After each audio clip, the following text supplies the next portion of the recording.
Hi friends, இப்போ நம்ம சிந்து பேரவை பார்க்க போகிற சிந்து பேரவையில் நம்ம சிவா ஒரு பக்கம் சிந்துக்கிட்ட உட்காந்து பேசிகிட்டு இருக்கேன்.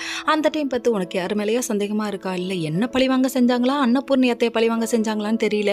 என்ன பழிவாங்க செஞ்சால் அந்த வீட்டுக்குள்ளே இருக்கவங்க மட்டும்தான் பண்ணியிருக்கணும். எங்கள் அம்மாவை சந்தேகப்படுறி அடே கழுசடா என்னம்மாடா உனக்கு புரியல, உங்கள் அம்மா தாண்டா அப்படிங்கிற மாதிரி ஆயிடுச்சு. அதுக்கப்புறம் எசைக்கின்னு இவங்க விஷயத்தை போட்டு உடைக்க உடனே ஆறுமுகம் ஒரு பக்கம் தனியாக நின்றுட்டு இருக்கா. காஃபி எடுத்துகிட்டு வந்து கொடுத்து எனக்கு கில்ட்டியாக இருக்குன்னு சொல்கிறாங்க நம்ம பைரவி.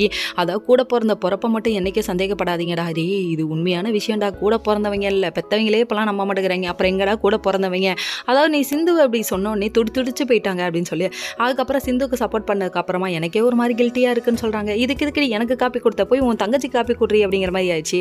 அது மட்டும் இல்லைங்க, இதெல்லாம் யோசிச்சுட்டே இருக்கும்போது ஆறுமுகமும் நம்ம சிவாவும் பேசிக்கிட்டு இருக்காங்க. அப்போ பார்த்து விஷயத்தை எல்லாத்தையும் சொல்கிறாரு. எனக்கு எசைக்கு மேலே சந்தேகமாக இருக்குன்னு சிந்து சொல்கிறா அப்படின்னு சொன்னோன்னே சரி கூட்டு வந்து நிற்க வைக்கிறேன்னொன்னே இவர் தான் அதுக்குள்ளே போயிட்டு அங்கே அமௌண்ட் கொடுத்த கரெக்ட் பண்ணிட்டாரு. கூட்டு வந்து இவரான்னு சொல்லி கேட்க ஐயோ திருவி கேட்குறானே, நான் உண்மையை சொல்லிடுவேனே, பணத்தை வேற வாங்கிட்டோமே, பதுங்கணுமே அப்படின்னு சொல்லிட்டு இல்லவே இல்லை கோபால், இல்லவே இல்லை கோபால்னு 2-3 டைம் சொல்லி பார்த்துட்டாங்க. இதுக்கு மேலே பேசினீங்கன்னா டென்ஷன் ஆகிடுவான்டா நானு சிவா ஒரு பக்கம் சொல்ல.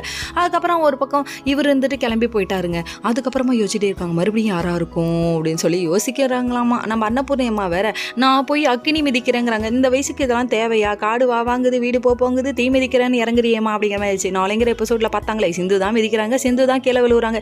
இதுக்கப்புறமாவது உன் மனசு கரையுதான்னு பார்ப்போம். இதுக்கப்புறம் மருமகளை ஏற்றுக்குவாங்களான்னு